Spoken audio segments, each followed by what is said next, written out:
Praise the lord. మన ప్రభు అయిన యేసుక్రీస్తు శ్రేష్టమైన నామంలో అందరికి కూడా శుభం తెలియజేస్తున్నాం. బాగున్నారు కదా? ఉదయకాల సమయంలో వేశారా? ప్రార్థన చేశారా? ప్రభు నటి కాల సమయం అంతా కూడా మనం కాచి కాపాడి ఈ దినమును మనకు బహుమానంగా ఇచ్చినాడు కదా. పరిశుద్ధ నామానికి మహిమ కలుగును గాక. మరి నూతన దినాన్ని అనుగ్రహించినటువంటి మహోన్నతుడైన దేవునికి మహిమ కలుగును గాక. మరి ఇంకా ఎవరైనా మన కోసం రక్తం గార్చినటువంటి ప్రభువుకి ఇంకా హృదయాన్ని సమర్పించుకోకుంటే ఇప్పుడే మన హృదయాన్ని సమర్పించుకోండి. మీ హృదయాన్ని సమర్పించుకోండి. ప్రభు పాపక్షమాపణ, నిత్యరాజ్యము, పరలోక భాగ్యము ఇవన్నీ కూడా దేవుడు మనకు అనుగ్రహించి దేవుడు మనల్ని కాపాడుతాడు. పరిశుద్ధ గ్రంథంలో అనేక కృపవార్తలు రాయబడి ఉన్నాయి. దేవుడు ఈరోజు పరిశుద్ధ గ్రంథంలో నుంచి మనకిచ్చినటువంటి వాగ్దానము యోవేలు గ్రంథంలో నుంచి 2వ అధ్యాయము 22వ వచనం. యోవేలు గ్రంథము 2వ అధ్యాయము 22వ వచనంలో, పశువులారా భయపడకుడి, గడ్డి బిళ్ళలో పచ్చిక మొలచును, చెట్లు ఫలించును, అంజూరపు చెట్లను ద్రాక్ష చెట్టు సమృద్ధిగా ఫలించును. ప్రైజ్ ది లార్డ్, హల్లెలూయా. ఈరోజు వాగ్దానం సమృద్ధి ఫలింపు, సమృద్ధి ఫలింపు. చూడండి, ఈరోజు వాగ్దానము సమృద్ధిని ఇవ్వబోతున్నాడు దేవుడు. మీరు ఫలిస్తారు అంటున్నాడు దేవుడు. పశువులారా భయపడకండి, గడ్డి బిళ్ళలో పచ్చిక మొలసును అన్నాడు దేవుడు.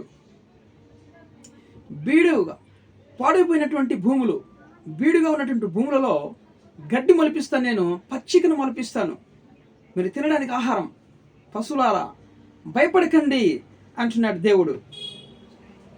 చెట్లు ఫలించును, అంజూరపు చెట్లను ద్రాక్ష చెట్టు సమృద్ధిగా ఫలించును. చూడండి, ఈరోజు చెట్లు ఫలిస్తాయి. అంజూరపు చెట్లను ద్రాక్ష చెట్లను సమృద్ధిగా ఫలించును అన్నాడు దేవుడు. హల్లెలూయా. సమృద్ధిగా ఫలిస్తాయి అంటున్నాడు దేవుడు అన్నమాట. చూడండి, ఈరోజు అంజూరపు చెట్లు, ద్రాక్ష చెట్లు ఇశ్రాయేల్ సాదృశ్యంగా పాడైపోయినటువంటి ఇశ్రాయేల్ జీవితాలను దేవుడు మరలా నేను మీకు ఫలిస్తారు, మీరు అభివృద్ధి కలిగిస్తారు మీ జీవితం అంటున్నాడు దేవుడు. హల్లెలూయా.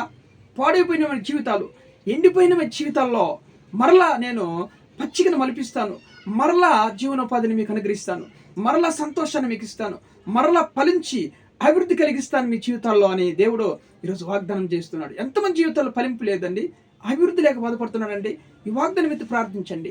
నమ్మకమైన దేవుడు మన పట్ల వాగ్దానం చేస్తున్నాడు. ఆయన మాట తప్పని దేవుడు కదా.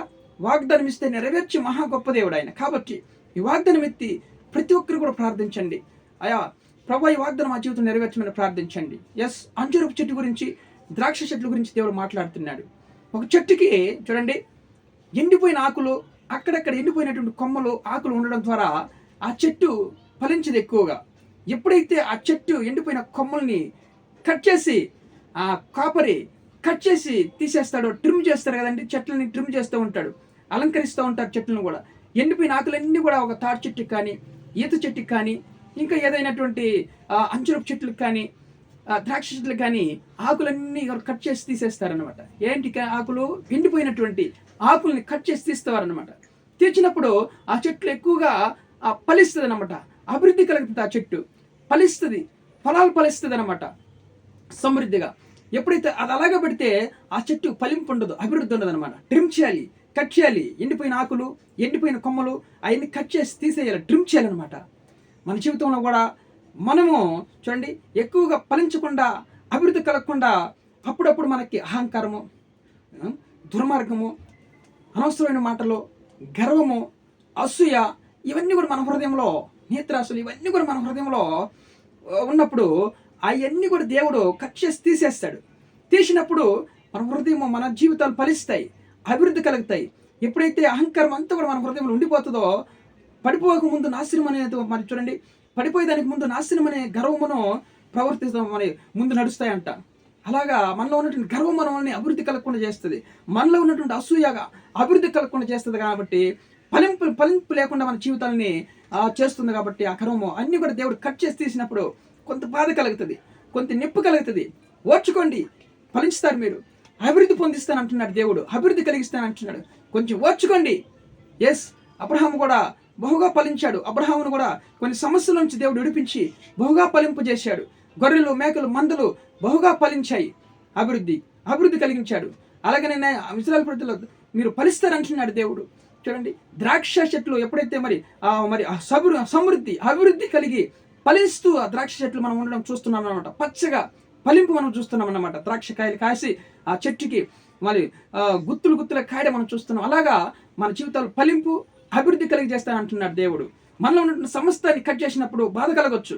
దేవుడు నాకు మరి సంతోషం ఇవ్వలేదు, ఏం అనుగ్రహించలేదు, మంచి మేలు చేయలేదు అని మనం బాధపడకూడదు. సమస్యలు వచ్చినప్పుడు ఓర్చుకుంటే, దేవుని నమ్మకంగా ప్రార్థన చేస్తే మన జీవితాల్లో పచ్చికన మలస్తుంది, మళ్ళా జీవనం అనుగ్రహిస్తాడు, ఫలింపు కలిగిస్తాడు, అభివృద్ధి కలిగిస్తాడు అనమాట. ఎస్, దేవుని నామానికి మహిమ కలుగును గాక. ప్రార్థన చేసుకుందాం. ప్రేమ కలిగినటువంటి మా ప్రియ పరలోకపు తండ్రి, ఘనమైన నామాన్ని బట్టి స్తుతిస్తున్నాం ప్రభువా. ఎండిపోయిన మా జీవితాలను పచ్చిక మలిపిస్తానన్నావు, ఫలింపు చేసి అభివృద్ధి కలిగిస్తానన్నావు. అవును తండ్రి, ఎండిపోయిన చెట్టు ఎలాగైతే నాయన ఆ కట్ చేసి ట్రిమ్ చేస్తారో అప్పుడు ఆ చెట్టు ఫలిస్తుంది. మా జీవితంలో కూడా ఉన్నటువంటి అహంకారం సమస్తాన్ని కట్ చేసి తీసివేయండి. మా జీవితాలు ఫలించాలని ఆశపడుతున్నావు ప్రభువా. ఈ వాగ్దానం మా జీవితం నెరవేర్చండి. మా జీవితాలు ఉద్యోగం లేని వారికి ఉద్యోగం తెచ్చండి, వివాహం కాని వారికి వివాహం తెచ్చండి, గర్భాలని వారికి గర్భఫలం తెచ్చండి, గర్భిణీ స్త్రీలు ముట్టి సుఖ ప్రసవం అనుగ్రహించండి, ప్రయాస్తులందరినీ కాపాడండి, క్షేమం తెచ్చేయండి తండ్రి. భార్య భర్త మీద సమాధానం తెచ్చేయండి. ప్రతి విధమైన కీడుని తొలగించండి. చేస్తున్నాము వెడ్డింగ్ డే, యానివర్సరీ జరుపుకున్నటువంటి జీవితాల్లో గొప్ప నాయన ప్రభు సమాధానం తెచ్చేయండి. మరి యొక్క నూతన దినాన్ని అనుగ్రహించండి. సంఘాన్ని, సేవకుల్ని, ప్రజలందరినీ కూడా కాపాడండి. దేశాన్ని, రాష్ట్రాన్ని కాపాడే క్షేమం తెచ్చేమని దేశంలో నజరేయుడు సజీవుడైన యేసుక్రీస్తు జీవం కలిగిన నామములో ఈ ప్రార్థన అడిగి వేడుకొని పొంది ఉన్నాం పరలోకపు తండ్రి. ఆమేన్.